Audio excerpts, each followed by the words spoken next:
Então, como vocês estão observando, esse último termo também é antissimétrico, né? Já sai tudo automaticamente antissimétrico por causa do ômega mini, que vai regular a antissimetria de todos os termos. Mas esse termo aqui é que depende só das derivadas segundas, mas não depende do gerador. Então, mesmo se o campo for escalar, todos os termos são zero, menos esse termo. Então, significa que, às custas de derivadas mais altas, um campo escalar, ele gera uma densidade de espinho. Tá? Então, isso aí não é óbvio, né, quando a gente normalmente está acostumado com derivadas primeiras só. Com derivadas primeiras, o espinho fica confinado só a esse termo. Claro, com derivadas segundas, o fato de estar numa representação não trivial também é importante. Isso aqui gera espinho, isso aqui gera espinho. Mas, se eu tiver agora um campo puramente escalar, todos esses termos são zero, mas esses termos aqui sobrevivem. Então, isso deve estar sendo a fonte da antissimetria, daquele tensor de energia momento que está escalar. E a relação que vocês vão ter é essa aqui. Então, se a gente, como a gente fez agora, se eu tiro a derivada disso aqui, vai ficar dmi menos dmi bar. Então, a gente vê de novo que a fonte da antissimetria é a derivada. Deixa eu escrever isso aqui de novo. Não tem dizer que no dia que volta a questão do Satanás. Vocês não. O profeta trouxe um grupo de olhos com o campo escalar. E aí o profeta dizia, olha, aqui escalar não tem espinho. E aí você começa a dizer, não, eu vou mexer lá no profeta, vou dizer lá, eu vou ter derivada superior. Sim, tudo bem, você pode mexer. Mas de repente agora, você trouxe uma densidade de espinho, devido a essas coisas superiores. Essa dinâmica superior. Mas aí essa densidade de espinho, é Satanás que entrou? Deixa eu primeiro espantar o Satanás. No Corão você consegue espantar o Satanás. Vai embora, Satanás. Então deixa eu primeiro fazer a réplica aí do profeta. Agora, por que não tem Satanás? O que você acha que tem? Qual é o problema? Está como você botou a derivada segunda, explícita, de cada inimigo, tem um termo, né, italiano, mas tem derivada segunda. Então, você tem uma densidade de espinho. E aí a derivada segunda, a gente já tem uma historinha sobre ela, tá? Vamos ver. Você pode até querer derrubar as torres gêmeas, mas são elas. Então lá, torre gêmea é a que a gente pode, tá lá. Bem, isso aí sai de alguma física, isso aí não sai, não é um exercício acadêmico que nós estamos resolvendo hoje de tarde. Isso aí não. Tem alguma física por trás disso? Sim, pode ter. Se você estiver trabalhando numa teoria de supergravidade, ou se você estiver trabalhando numa teoria de cordas, você pode chegar num regime, você pode ver qual é a repercussão, qual é o efeito de baixa energia, por exemplo, numa teoria de cordas ou numa teoria de supergravidade. É mandar termos desse tipo para o mundo das baixas energias. Então, vamos dizer, ele chegou para nós. E aí, isso significa que a gente tem muito essa ideia assim, vinculada de que o campo escalar é escalar. De fato, ele é escalar, o signo dele é zero. Mas quando você dá uma dinâmica com derivada superior, quer dizer, quando você eleva a aceleração à categoria de um novo grau, de uma nova coordenada, você está introduzindo alguma coisa nova. Aí você está introduzindo o quê? O gradiente, a derivada temporal da velocidade é um novo grau de liberdade. E aí uma coisa, a derivada do campo é um novo grau de liberdade. Então, quando esse campo se propaga, a dinâmica dele, só uma coisinha só para quem já fez esse exercício, quem já fez os nossos cursos aqui deve ter feito esse exercício, mas quem não fez também assim, só para colocar rapidamente aqui. Se a gente pegasse esse problema, só para colocar aqui, pegar um probleminha de você que estudou muito função divina, curso de eletromagnetismo, vai fazer de cabeça. Então a gente pegar um campo escalar com aquele termo de derivada superior que nós deixamos na aula precedente. Algo desse tipo. Vamos dizer que seja só isso aqui. Isso aqui, vamos dizer, igual a essa. Então a gente coloca uma fonte externa, só colocar aqui uma fontezinha, e aí a gente se pergunta, quem é a função de Green desse campo? Então vamos usar que a função de Green, basta inverter o operador diferencial, né? Essa estrutura aqui, O φ igual a J, então formalmente nossa função de Green é o O a menos 1J. Então a gente vai estar invertendo essa função de Green aqui, que vai ser, o nosso φ vai ser 1 sobre D'Alembertiano mais Ψ D'Alembertiano ao quadrado a plano do J. E aí a gente vai para o espaço dos momenta, sabe que isso aqui vai dar para nós menos K2 mais Ψ K4. E aí a gente sabe que a gente pode fatorar isso aqui é 1 sobre k, vamos dizer, ele pode fatorar aquele psi k2, né? K2, e aí aqui vai ficar psi k2 menos 1. Então a gente vê que a gente tem dois polos, tem um polo para k2 igual a 0, tem um polo para k2 igual a 1 sobre psi. Não estou nem cogitando se psi é positivo ou negativo ainda, mas eu digo que tem dois polos. Então a gente aprendeu lá no curso, quando a gente tem uma função dividida em dois polos, a gente sabe que isso aí está correspondendo a duas maneiras de você transmitir a interação de uma fonte para um ponto de prova, que é onde você vai ter teu campo. Então, ou seja, eu tenho dois polos, então eu tenho dois modos de propagação. Então, na física de partículas significa que eu tenho duas partículas. Então, eu tenho um único campo, que é um campo escalar, mas eu tenho duas partículas, dois polos. Quem é esse polo?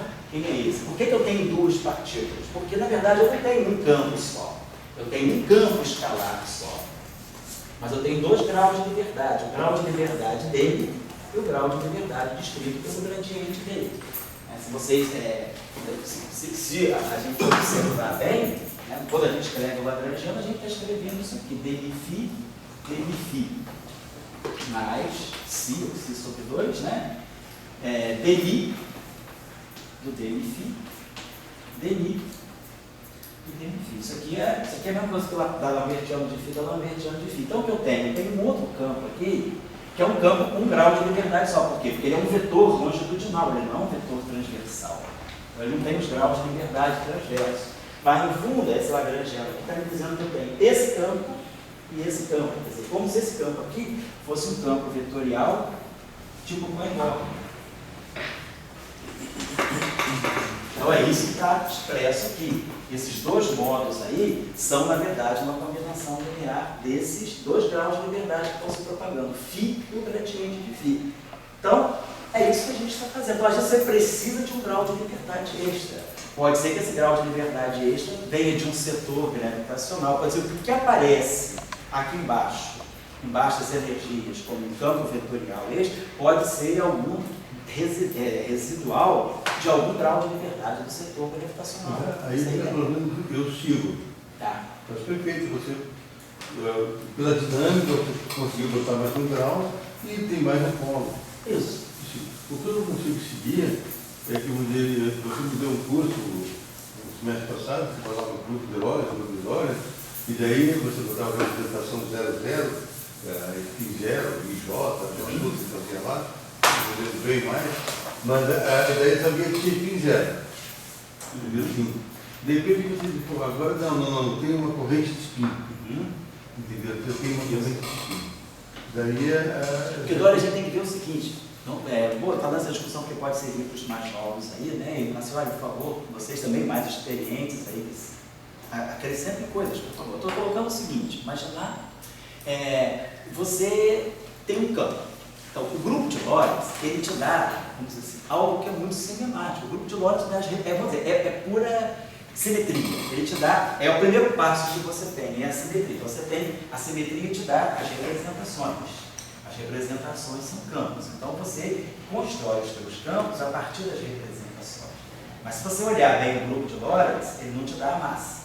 E a gente espera, coloca o grupo de Poincaré para ter informação sobre a massa. Então, o grupo de Lorentz me dá o campo, o grupo de Poincaré que me dá o campo. O grupo de Lorentz me dá o campo que me dá o spin relativista. Aí, o grupo de Poincaré me dá a massa. E quando eu junto a massa com o spin, eu consigo fazer a conexão entre campo e partícula. Então, eu preciso chegar ao Poincaré para ter a interpretação de partícula. Porém, isso é pura simetria. Vamos dizer, o sistema que você está estudando, ele não é só a simetria. Tchau, quando você veio ele é a simetria mais a dinâmica que você introduz. Então você pode, além da simetria, que é o teu guia para construir, você pode acrescentar alguma coisa a mais, que não mexe na simetria, não destrói a simetria, mantém a simetria de Lorentz, mas você está dando um elemento novo. Você está, no fundo, colocando mais grau de liberdade. Porque esse, como a gente está vendo aqui, se eu pegar o campo escalar na representação do Lorentz, eu quero um campo escalar real. Ele é um campo escalar real, então ele é uma componente só. Então ele deve escrever um grau de liberdade só. Está aqui, ele não tem mais nada, só tem uma componente. Então você pode escrever um grau de liberdade.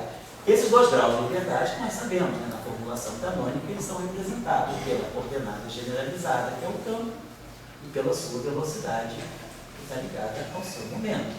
Então, essas duas coordenadas generalizadas, associadas a esse campo, estão me dando um grau de liberdade. Então, eu tenho um grau de liberdade, e aqui eu tenho duas coordenadas generalizadas, duas coordenadas de campo para cada grau de liberdade. O campo é a sua velocidade.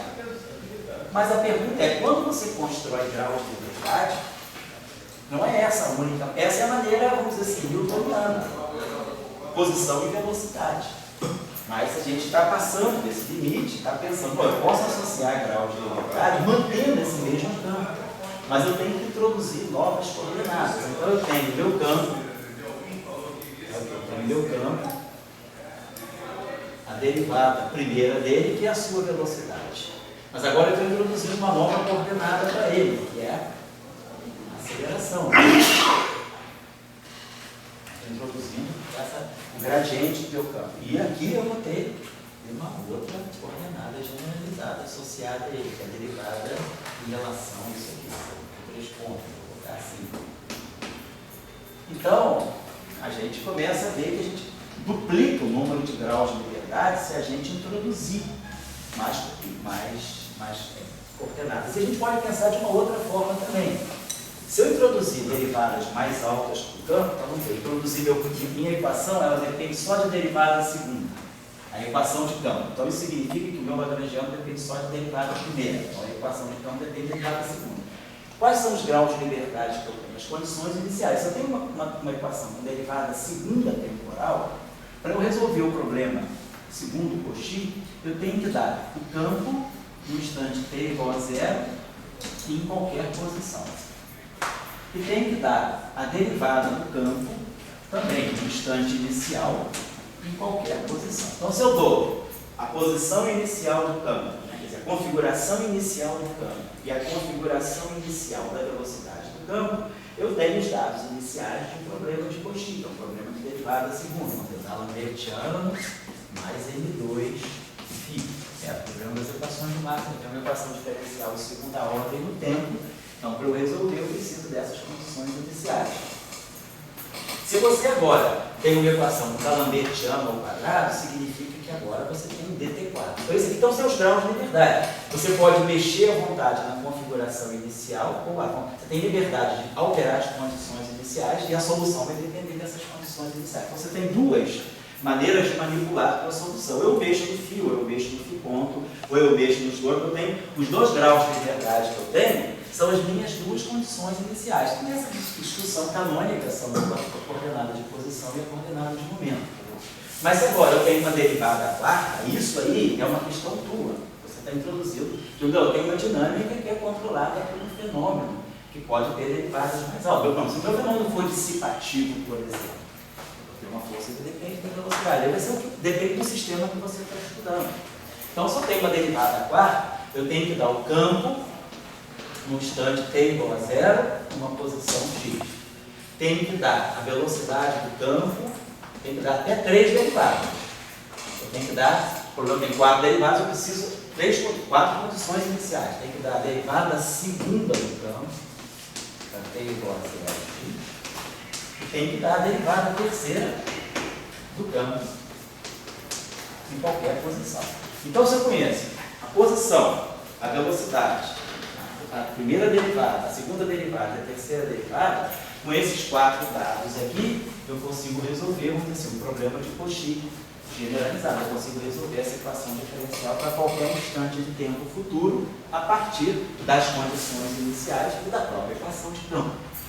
Constrói isso passo a passo, para discretizar no tempo e ir construindo as soluções. Então, o que eu vejo agora é que se a minha equação tem derivada quarta, eu tenho 4 objetos para eu manipular para a minha solução. Minha solução vai depender de 4 configurações, não só de 2.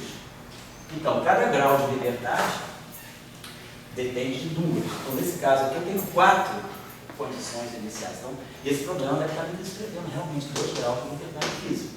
Porque você pode se colocar essa questão. Vamos dizer, você tem um problema de matéria condensada. Você tem um sistema onde você observa uma certa excitação que está se propagando. E você sabe que essa excitação, por exemplo, é escalar, mas que essa excitação também é descarregada. Então você tem uma excitação neutra, sem spin, escalar, que está se propagando nesse material.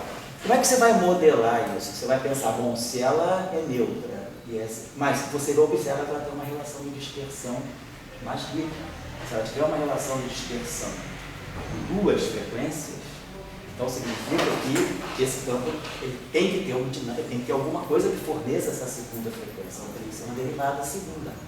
Você precisa de uma derivada segunda no Lagrangiano, que aí você teria um campo com 2 graus de dificuldade. Então a gente viu ali, uma relação de dispersão é ômega K2 igual a 0, então ômega igual a K, e a outra relação de dispersão é ômega igual a raiz quadrada de K2 mais 1 sobre C quadrado. K2 igual a 1 sobre C, né? Isso aqui.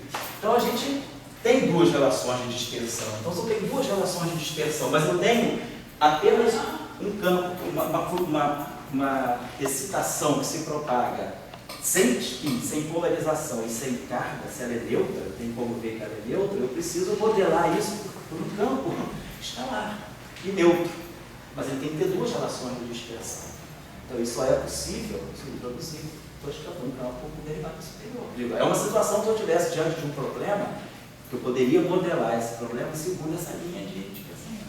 Seria a metodologia que eu usaria. Poderia introduzir 2 campos? Poderia também, mas aí eu tenho que ver, olha, de repente é uma outra formulação. Mas com 2 campos escalares, você já corre o risco de estar introduzindo carga elétrica. Porque você tem 2 campos escalares reais, você pode fazer uma combinação complexa deles. Então, pode ser que aí você esteja descrevendo uma coisa que não é neutra.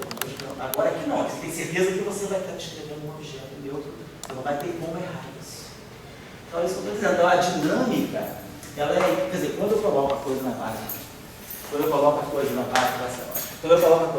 da simetria, a gente tem que pensar que quando você constrói o Lagrangiano ele depende da simetria, mas ele depende de você também. Então, você pode construir com derivada superior e o Pedro, com a mesma simetria, não colocar derivada superior. E aí, quando você coloca derivada superior, isso aí também não é uma coisa óbvia, né? Não estou dizendo que todo mundo sabe disso, não.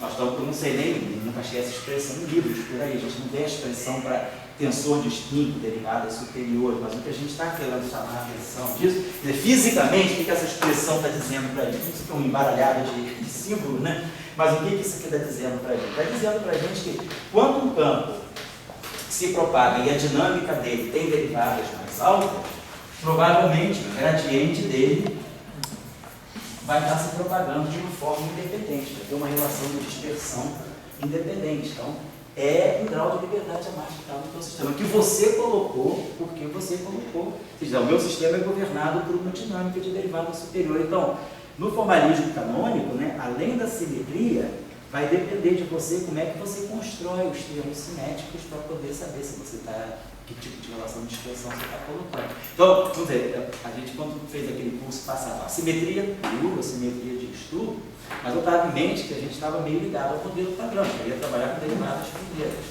Se agora a gente está justamente abrindo a cabeça da gente para a possibilidade de ter, provavelmente, alguma injeção de uma nova física através de novos campos, talvez esses campos possam vir com derivadas superiores, essa é a questão que a gente está colocando aqui. E aí a gente vê que tem uma novidade que está vindo associada ao tensor distinto. Deixa eu dar uma expressão para vocês. Fala aí. Quando você fez aquela continha para achar os 2 polos, sim, você associou um campo só. Isso, um campo Você associou um escalar tem 2 polos. E como é que você interpreta esses 2 polos em termos de partículas se eles estão ligados a São um 2 campo só? partículas, exatamente, são 2 partículas. Uma partícula tem uma relação, porque para você o que é partícula? Para a gente aqui, né, para a gente que está seguindo aí a formulação do teoria de campo, para nós a partícula é o polo do teu propagador. Então você tem 2 polos. Então você tem 2 partículas. Agora, você pergunta, mas qual é o campo de uma partícula e qual é o campo da outra partícula? Quem são esses campos? Né? Então, quando você olha para o propagador, você não tem claro, você separa o teu propagador em 2 partes. Se você está olhando pelo teu Lagrangiano, você pode ter uma dica, que é, eu tenho esse campo escalar, tipo Klein-Bordon genuíno, e tenho um termo novo, que é Denis do DNI, DNI, DNI. Eu tenho o tipo Klein-Gordon, mas para esse campo longitudinal aqui. Então, eu estou sabendo que eu tenho, na verdade, dois campos. Eu tenho esse campo e esse campo. Então, eu tenho dois campos que devem estar associados a essas duas partículas. Agora, a pergunta é esse campo que tem polo zero e esse que tem um polo massivo, K2 igual a 1 sobre si, quem é que é o campo massivo? Que partícula é representada por que campo? A pergunta é, eu tenho dois polos, K2 igual a 0, como a gente viu, e K2 igual a 1 sobre si. Então, só tem esses. Agora a pergunta é, esse cara aqui é o φ e esse cara aqui é o gradiente do φ? Ou o que é isso? Não é isso necessariamente. O que você tem que fazer agora, você teria que passar por uma nova base de campos, né? Provavelmente uma combinação, né, de φ, um galambertiano de φ. Você tem que procurar uma nova base de campos e nessa nova base de campos, vamos chamar de um campo S e de um campo Q, você provavelmente pode diagonalizar e separar o campo S, tem um propagador bem definido com o polo, e o campo Q tem um propagador bem definido com o polo. A pergunta é, será que você consegue fazer isso de uma forma local ou não? Pode ser que esteja perdendo localidade ao fazer isso. Então, que nem sempre a relação entre campo e partícula é local. Porque às vezes você precisa, né? Você precisa ter operações para definir um campo e uma partícula que passam por inversão de operadores. Por exemplo, quando você pega o campo vetorial e a gente decompõe, ela tem uma parte longitudinal e tem uma parte transversa. Então, se a gente só para lembrar as coisas que vocês conhecem aqui, então se a gente pega um quadrante de Maxwell, né? Menos o quarto de F e então a gente pega esse quadrante naturalmente assim, meio a mi, e aí a gente coloca o galambertiano, beta mi, dmi, aí faz a integração por parte, fica isso aqui. Isso aqui para nós, né, é o nosso operador transverso. Por isso que ele pode escrever assim, isso aqui é a mi, galambertiano, isso aqui é o nosso operador beta mi. Então eu posso escrever esse lagrangiano dessa forma, no meio do ami galambertiano. Teta mi atuando no ani me dá o A transverso mi. Mas o A transverso é ortogonal ao A longitudinal que está aqui. Eu decomponho o A longitudinal mais o A transverso. A longitudinal, produto escalar com A transverso é identicamente nulo. Então o que sobra aqui no final de tudo é o campo A transverso mi. Então, ó, você escreveu, você quer, está claro, isso aqui é o fóton. O galambertiano tem PIN, o polo é K2 igual a 0, se você inverter dá 1 sobre K2, então você vê, beleza. O lagrangiano de Maxwell está descrevendo um objeto transverso, portanto, spin 1, e de massa 0, então é o fóton. Só que, se você for olhar esse campo A transverso mi, né, ele é delta mi, ali, né, menos dmi, sobre galambertiano ali. E isso aqui é uma coisa não local. Então, você vê o espectro, bem, você vê o espectro.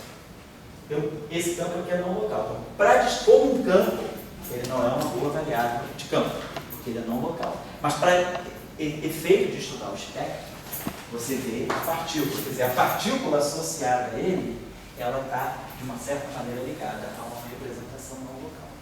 Então, é por isso que, às vezes, você não tem problema você perder a localidade, porque você está falando só do espectro. Claro, agora, se você vai falar das interações e vai olhar o teu lagrangiano, tem que ser completamente estrito em termos de campos locais. O lagrangiano é local. O Tião não vai dar aula hoje, não. O Tião está meio adoentado hoje, suspendeu a aula. Foi o que eu soube, né, pessoal? Está confirmado, né? Então, tchau e um abraço, hein?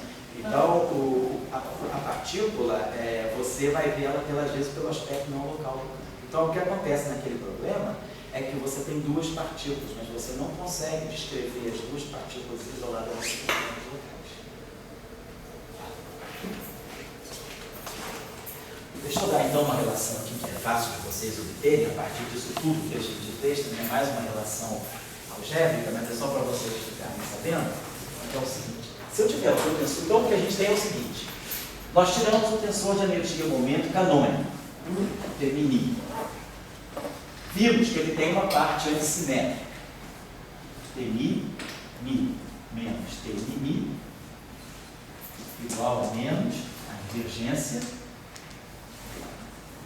do tensor de spin. Em qualquer caso, isso aqui é geral. Agora, o exercício que vocês fizeram, que era acoplar para a gravitação, deu para vocês, no final de tudo, um tensor de energia momento simétrico e conservado, que não é esse. Como é que a gente pode fazer a ponte do formalismo canônico com o formalismo métrico? Então, esse tensor aqui, eu posso definir um tensor θ mini, a partir desse cara, que é simétrico. Então, eu vou definir esse tensor aqui. Vocês pegarem esse tensor aqui, que é definido dessa maneira, que é esse tensor aqui, que é o canônico, até tentar ressaltar bem para vocês. Pegar o canônico que nós trabalhamos hoje e acrescentar esse termo aqui, um meio de dk do SK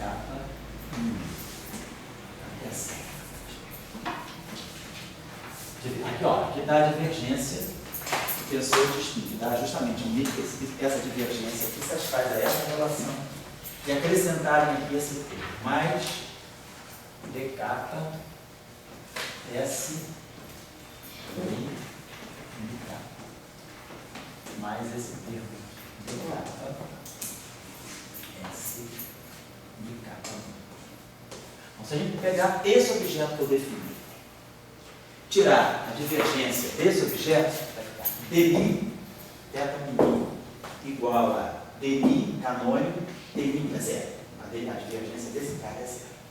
Agora, quando eu aplicar o dmi aqui, isso aqui eu já sei que é isso aqui. Eu vou estar aplicando. Quando eu aplicar então dmi nessa expressão toda, aqui eu vou produzir um termo que é dmi dk disso aqui. Mas o dk disso aqui é menos tmi mais tmi. Isso aqui é zero, mas isso aqui não é zero. E aí agora eu tenho esses dois termos aqui. Vou produzir um termo aqui que vai ser dmi dk S mini k. Claro que o dk disso não é zero, mas o dmi disso aqui satisfaz a essa condição. Então eu posso escrever esse termo aqui como sendo dk de menos tk mais dk mini. E faça a mesma coisa aqui, dmi dk aplicado. Só que o dmi dk vai dar zero, porque quando eu aplicar d1 de mi, d1 de k aqui, isso é simétrico, mas isso aqui é antissimétrico, nos dois últimos is. A antissimetria do tensor de spin é sempre nos dois últimos is. Então, essa combinação dmi dk atuando aqui dá zero. Então, esse termo aqui toma conta desse pela lei de conservação do canônico. Esse termo aqui toma conta desse aqui pela lei de conservação do tensor canônico. Esse cara aqui é mais TLK, é menos TLK e mais TLK. Então esse tensor tem divergência zero. Construindo dessa maneira, eu chego, a partir do tensor de energia momento canônico, eu chego a um novo tensor de energia momento que é diferente, mas que tem divergência zero. Então, a primeira propriedade desse tensor aqui é que ele também é conservado. Então, a partir do tensor de energia momento canônico, que é conservado, mas que não é simétrico em geral, eu consigo construir um cara que é conservado. Agora a questão, ele é simétrico? Então é só vocês pegarem. Se vocês pegarem θ mini menos θ mini, aí claro, vai ficar T canônico mini menos T canônico mini. E vão aplicar esse cara trocando ni por ni, menos. Esse cara menos esse cara trocando ni por ni. Esse cara menos esse cara trocando ni por ni. Usando aquela relação, vocês vão ver que isso aqui é zero. Então, a partir do tensor de energia momento canônico, nós conseguimos construir um novo tensor, que é uma modificação do tensor de energia momento canônico, mas que é simétrico e que é conservado. Então, eu não perdi a lei de conservação, quer dizer, eu não perdi a invariância translacional e ganhei a simetria. Então, esse tensor aqui deve ser exatamente aquele tensor que se acopla com a gravitação. Aquele exercício que eu pedi para vocês fazerem, como vocês podem observar, seria construir agora o tensor de spin para aquele caso anterior. Então, o tensor de spin está aqui. Vocês vão ter que construir o tensor de spin. Usa essa combinação aqui dos tensores de spin em cima do tensor canônico, que não é simétrico, e vocês vão ganhar exatamente esse tensor de energia e momento, que é simétrico e que é conservado. Esse tensor de energia e momento é o que a gente chama de... Esse método que é o que a gente chama de tensor de energia e momento de Bernoulli-Rosenfeld, ou o tensor de energia e momento de Krug, que é o que sai acoplado naturalmente ao campo gravitacional. Na literatura mais antiga, ele era chamado de Bernoulli-Rosenfeld. Ou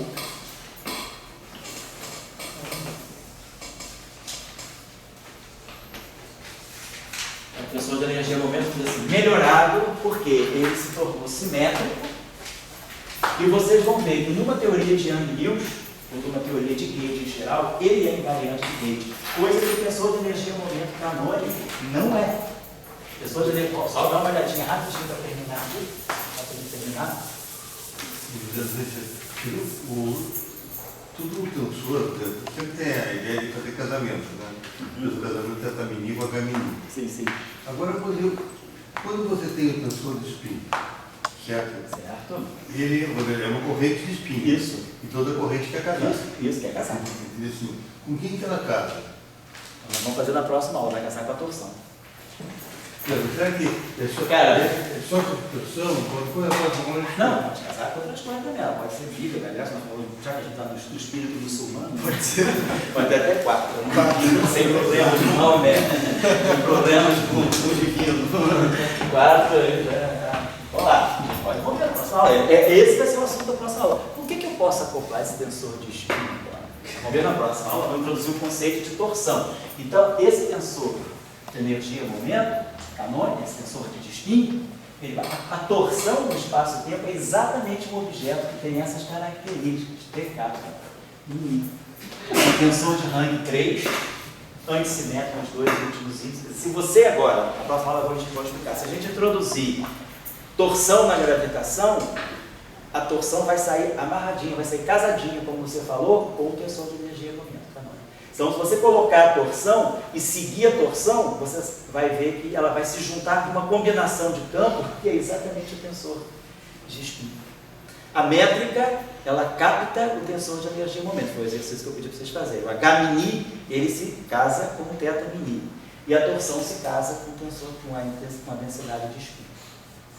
Agora, a pergunta é, a torção está ligada ao spin. Então, essa é a fonte. Gravitação. Afinal de contas, gravitação é só energia e momento. Quer dizer, quando eu resolvo as equações de Einstein e tiro a métrica, eu estou resolvendo as equações de Einstein pelo tensor de energia e momento. Dou a distribuição de energia e momento, tiro a métrica e resolvi as equações de Einstein. Só que, em geral, a contribuição devido à energia e momento é muito maior do que a contribuição de spin. Tem estudos feitos que mostram quando é que a torção se torna importante num problema de gravitação. Qual é o limite que eu começo a sentir? Quer dizer, quando a métrica não trivial, ela vem da distribuição de energia e momento, da densidade de energia e momento. Mas a torção vem da densidade de spin. Quando é que a densidade de spin se torna forte o suficiente para dar uma torção que pode ser até mais significativa que a métrica? A gente está muito acostumado a falar da gravitação como métrica. Spin 2, graviton, métrica. Mas existem graus de liberdade gravitacionais também na torção. Só que a matéria que a gente conhece, agora em astrofísica que está sendo mais a fundo, ela não é suficiente ainda para você detectar uma perturbação associada à torção do espaço-tempo. Mas a gente sabe que a teoria de gravitação, se você tiver em regiões, por exemplo, se você vai para o LHC, pega aquela colaboração Alice, que é o quarks e gluons, ali você tem uma densidade muito alta. Tanto de matéria, você chega a ter uma densidade na faixa de 10 a 12 quilogramas por angstrom cúbico, né? Por angstrom, tem densidade de matéria, é mais do que uma estrela. Então, você tem uma densidade de matéria muito grande, você tem uma densidade de spin também. Então, pode ser que aí você comece a detectar perturbações, porque você gerou uma densidade de spin tão forte que ela excita a torção do espaço-tempo. E aí você pode medir algum grau de liberdade associado à torção. Então, agora, o spin, a questão importante do eletromagnetismo não vamos sair do eletromagnetismo, é que O spin, como a gente sabe, dado o nosso velho eletromagnetismo, né, pelas equações de Pauli, a gente sabe que o lugar certo do spin se acoplar é com o campo magnético. Então a pergunta é, esse tensor de spin, se eu agora, aqui eu estou falando de partícula, isso aqui é um termo da equação de Pauli, da equação, né, a interação entre o movimento magnético e o campo magnético. Eu estou falando de uma partícula. Mas se agora eu saio da noção de partícula, eu vou para a noção de campo. Como é que o meu campo, associado a essa partícula, vai interagir com o campo eletromagnético? Então, o meu campo tem uma densidade de spin. Então, a densidade de spin, de alguma maneira, ela também tem que ver. Meu caminho é cada vez essas duas. A gente tem que procurar exatamente agora, por exemplo, como acoplar isso aqui com os graus de liberdade. Quer dizer, claro, não posso colocar direto um F mini, porque fica sobrando esse índice aqui. A torção está perfeita, mas eu tenho que ver o que eu posso tirar da densidade de spin que possa me acoplar ao campo eletromagnético. Vamos pensar aqui uma coisa só rapidinho, que eu já estou acabando, na hora que eu vou trabalhar isso melhor. Se a gente pegar, então, está claro isso aqui. Isso aqui é uma coisa meio assim, rapidinho, que todo mundo sabe fazer rápido. É só, a gente vai meditar um pouco mais sobre essa próxima linha, na próxima aula. Mas só uma questão aqui, teoria de grupo mesmo. Qual é a estrutura tensorial do tensor de spin? Então vamos pensar. A estrutura tensorial do tensor de spin, eu tenho um tensor, vamos chamar aqui, esse tensor aqui, como está escrito aqui, um tensor S de spin, K mini. Qual é a propriedade desse tensor? Ele é antissimétrico e mini. Então no espaço de Minkowski, então aqui eu tenho 4 componentes, aqui é antissimétrico, eu tenho 6 vezes 4, 24. Então nós temos 24 componentes aqui. Só para a gente lembrar. Aqui a gente sabe, esse cara aqui é um campo, é um grau de liberdade vetorial. Então isso aqui tem spin 0 e tem spin 1. Isso aqui, esse índice aqui carrega spin 0 mais spin 1, que é um quadro vetor. Esse índice aqui é o índice antissimétrico, então ele carrega spin 1 mais spin 1. Já sabemos, né, que o tensor antissimétrico embora na representação 1, 0 mais 0, 1. Tensor antissimétrico de rank 2 mora aqui, o tensor simétrico de rank 2 mora aqui. Simétrico e antissimétrico. Mas o antissimétrico mora aqui. Então isso aqui está dando para nós 0 com 1 dá 1. 0 com 1 dá 1, 0 com 1 dá 1. Agora 1 com 1 dá 0, 1, 2.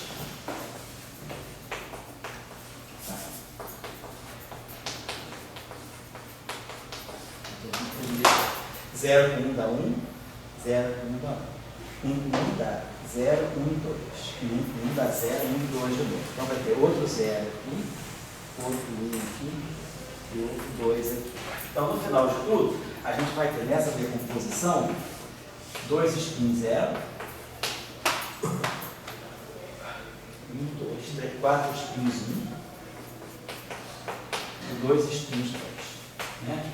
Spin 0 tem uma componente, com 2 vezes 1, 2 componentes. Spin 1 tem 4 componentes, 3 componentes, 3 vezes 4, 12. E o spin 2 tem 5, 2S mais 1 é 5, 5 vezes 2, 10. Então dá 10, 22, 24. Então, as 24 componentes desse tensor, elas estão distribuídas em 2 escalares, 4 vetores e 2 tensores. Dois tensores simétricos. São os 24 componentes desse objeto aqui. Só para a gente ter uma ideia. Esse aqui é o tensor de spin.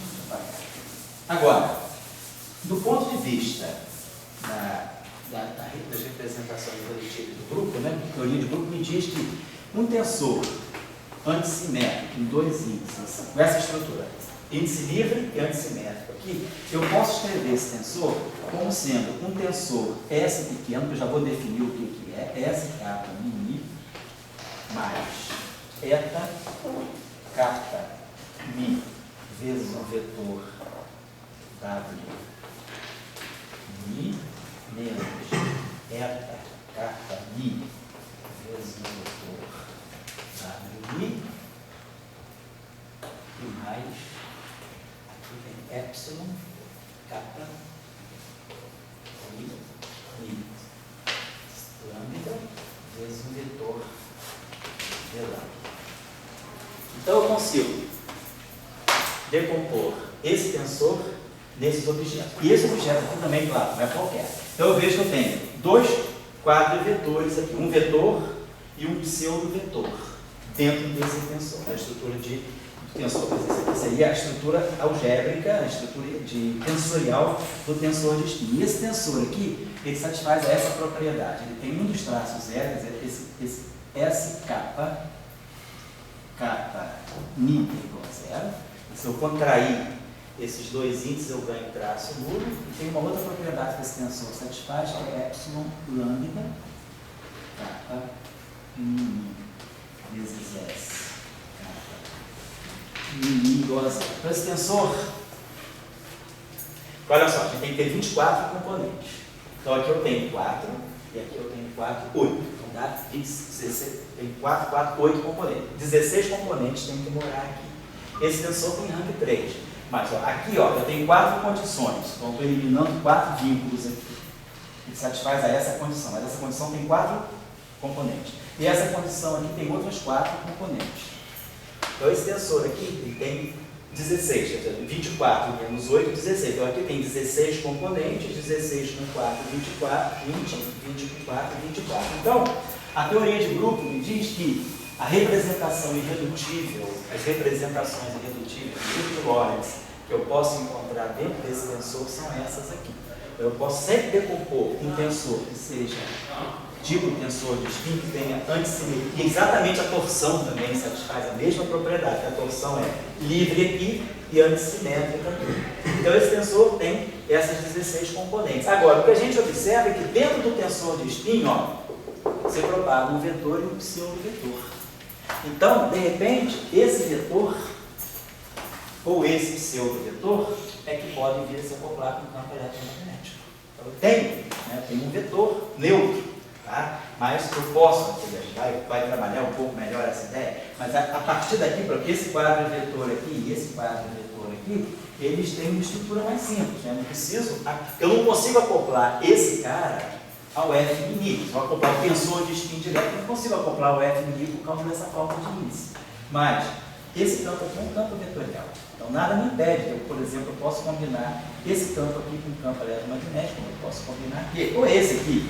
Agora, qual é o papel dessa componente? Será que essa componente tem significado no eletromagnetismo? Então, a que a gente vai discutir na próxima aula, né, vai ser um pouco o que eu posso extrair do tensor de spin que eu posso levar para o eletromagnetismo, para começar a ver qual é a relação entre eletromagnetismo e spin de partícula neutra. Essa que é o enredo aí da próxima aula, mais ou menos. Tá claro? Então, como exercício, quem já fez aquele primeiro, eu acho que você deve ter se reunido em grupo ali para fazer, quer dizer, obtenham o tensor de energia-momento canônico que nós derivamos hoje, para comparar com o do H-mini que vocês obtiveram. E aí, do tensor de energia-momento canônico, vocês vão construir o tensor de spin. Conhecendo o tensor de spin, vocês podem chegar ao tensor de energia-momento H-mini. Então, são dois caminhos para a gente chegar ao tensor de... Eu nem falei do campo eletromagnético. Na próxima aula eu vou mostrar por que o campo eletromagnético tem esse cara aqui, não é invariante de gauge, e esse cara aqui, além de ser simétrico conservado, é invariante de gauge. Então esse aqui é sempre o bom tensor de energia-momento. Então a gente nunca deve ficar no canônico. Eu devo sair do canônico e ir para o improved usando esse método, ou então outro método, que é um método também que não é nada simples, né? Se você faz com computação, tudo bem, que é acoplar o campo com a métrica, linearizar a métrica e fazer a leitura final. Tudo aquilo que aparece com H-mini é o tensor de energia-momento. Então eu posso usar a formulação métrica para tirar o tensor de energia-momento, ou posso usar a formulação canônica. Só que o bom tensor de energia-momento vai ser esse aqui, porque esse aqui é invariante de gauge. E aí eu não corro o risco de estar definindo uma energia que depende do gauge, uma densidade de movimento que depende do gauge. Daí eu não seria uma coisa boa. Tá legal? Então, mais ou menos, qual é o espírito, né? Na aula que vem, nós vamos trabalhar um pouquinho melhor essa relação entre as componentes do tensor de spin e o eletromagnetismo. E vamos ver que possíveis repercussões isso aí pode ter. Na hora de estudar, por exemplo, um campo, então a gente vai começar a ver, será que um campo escalar pode desenvolver magnetismo às custas desse tensor? Se ele tem derivadas superiores, então vamos começar a ver. Será o quanto uma derivada superior pode influenciar na propriedade eletromagnética de um campo escalar. Porque o campo escalar, né, ele, assim, se ele é escalar e neutro, ele tem tudo para ser transparente ao eletromagnetismo. Porque ele é escalar, se ele é real, não tem carga. Se ele é escalar, não tem spin, então ele não tem carga e não tem spin. Mas será que ele pode interagir com o eletromagnetismo? Então a gente viu, depende. Se ele tiver a derivada superior, ele adquire indiretamente, ele adquire uma certa característica de spin. Ele propaga alguma direção. E essa direção pode se acoplar com o campo magnético, por exemplo, ou com o campo elétrico, não sei, a gente vai ver se é o magnético ou o elétrico, ele deve se acoplar com algum campo de natureza do eletromagnetismo. Tá certo? A ideia é física, correto? Certo? Então tá bom, hoje é dia 4, quinta, semana que vem, dia 11 de setembro, vai ser uma boa aula. Essa aula vai ser realmente uma aula islâmica. Vai ser o 11 de setembro do eletromagnetismo. Vou preparar uma aula especial. Então, dia 11, né, cara? Essa aula tem que ser gravada e vai vir até de burca.